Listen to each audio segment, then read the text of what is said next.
আজ আমি আপনাদের করে দেখাবো খুব সহজ একটি রেসিপি, পটেটো রোল সমোসা।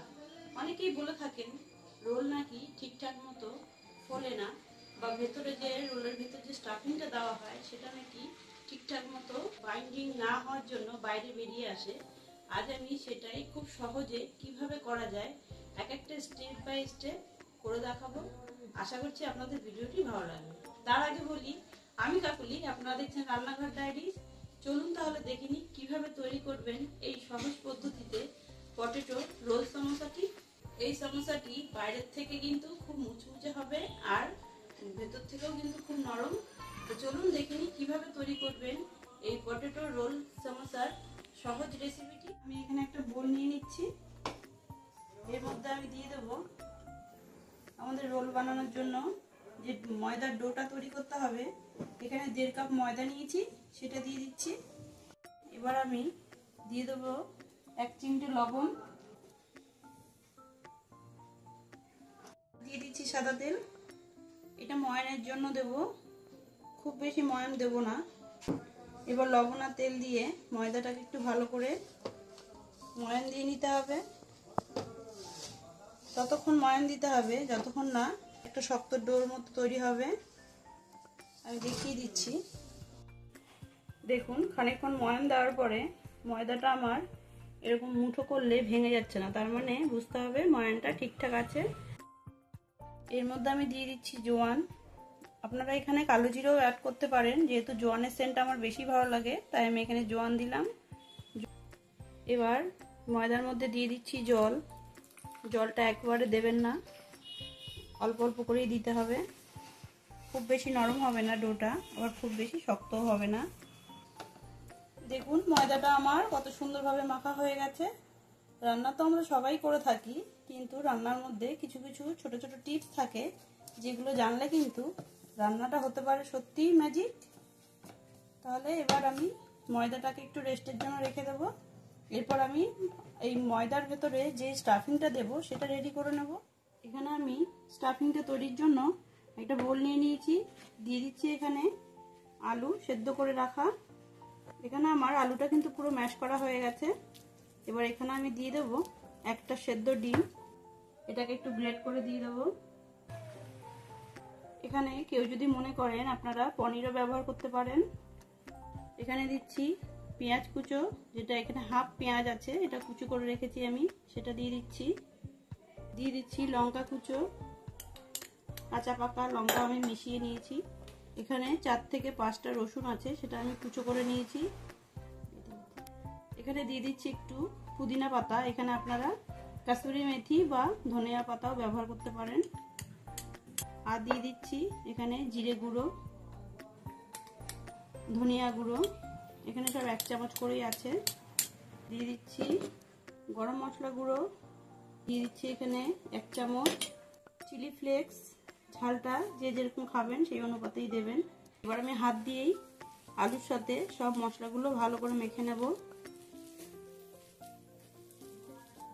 সব শেষে আমি এটাতে লবণ অ্যাড করব। আচ্ছা, আলুটা আমার প্রায় মাখা হয়ে গেছে। এবার এর মধ্যে আমি দিয়ে দেব অল্প পরিমাণ লবণ, হাফ চামচ মতো সয়া সস। এবার লবণ আর সয়া সস দিয়ে আমি ফাইনালি মেখে নিলাম। রোলের জন্য আমার স্টাফিংটা একদম রেডি। এবার আমি রোলের জন্য যে রুটিটা সেটা আমি বেলে নেব, তারপর আপনাদের দেখাচ্ছি। ময়দাটা দেখুন কত সুন্দর আমার সেট হয়ে গেছে। এবার আমি ময়দা দিয়ে এটাকে বেলবো। আমি এখানে একটু ময়দা ছিটিয়ে নিলাম। এভাবে একটু প্রেস করে নেব আগে। এভাবে একটু ঘুরিয়ে ঘুরিয়ে বেলতে হবে, খুব বেশি ময়দা দেব না। এটা আরেকটু বেলে পাতলা করে নেব। খুব বেশি মোটাও করব না, খুব বেশি পাতলাও করব না। থিকনেসটা আমি দেখিয়ে দিচ্ছি আপনাদের।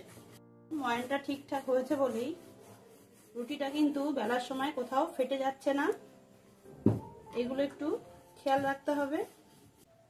একটা রোলের জন্য কিন্তু আমার রুটিটা একদম কমপ্লিট হয়ে গেছে। থিকনেসটা বুঝতেই পারছেন, খুব বেশি মোটাও না, খুব বেশি পাতলাও না। এবার এর মধ্যে আমি যে স্টাফিংটা করে রেখেছি এটাই দেব। এইভাবে আলতো আলতো ভাবে দিয়ে প্রেস করে করে সারা জায়গায় ছড়িয়ে দিতে হবে। খুব সহজ একটা রেসিপি। দেখুন আমার স্টাফিংটা কিন্তু একদম ভালোভাবে সেট করা হয়ে গেছে। এবার আমি এটাকে রোল করে নেব। এইভাবে একটু চেপে চেপেই করতে হবে। এবার আমি ছুরি দিয়ে এগুলো কেটে নেব সাইজ মতো করে। দেখুন ঠিক এরকম হবে, একটু চেপে দিতে হবে। এভাবেই কিন্তু আমি ফ্রাই করব। সবকটা পটেটো রোল সমোসা কিন্তু আমার তৈরি হয়ে গেছে। এবার আমি ফ্রাইয়ের জন্য রেডি করব। এখানে আমি প্যান বসিয়ে দিয়েছি, দিয়ে দেব তেল। এটা ডিপ ফ্রাই হবে, তাই তেলটা পরিমাণটা বেশি দিতে হবে। আর বলে রাখি এটা কিন্তু হাই ফ্লেমে ভাজা যাবে না, মিডিয়াম ফ্লেমে রেখেই ভাজতে হবে। তেলটা আমার গরম হয়ে গেছে, এবার আমি এক এক করে সমোসাগুলো দিয়ে দেব। আমি এবার এগুলোকে একটু উল্টে দেবো। এক পাশ কিন্তু আমার ফ্রাই করা হয়ে গেছে, খুব সুন্দর লাগছে দেখতে। এই পাশটাও ঠিক এরকম ব্রাউন কালার হয়ে গেলেই আমি এগুলোকে তুলে নেব। ফ্রাই করা হয়ে গেছে, এবার আমি এগুলোকে তুলে নেব। দেখুন কত সুন্দর লাগছে, আর কিন্তু খুব মোচমোচেও হয়েছে।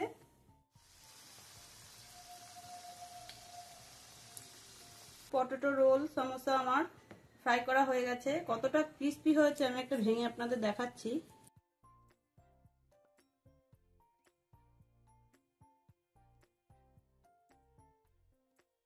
এইভাবে যদি স্টেপ বাই স্টেপ করেন তাহলে কিন্তু সমোসাগুলো একদম পারফেক্ট হবে।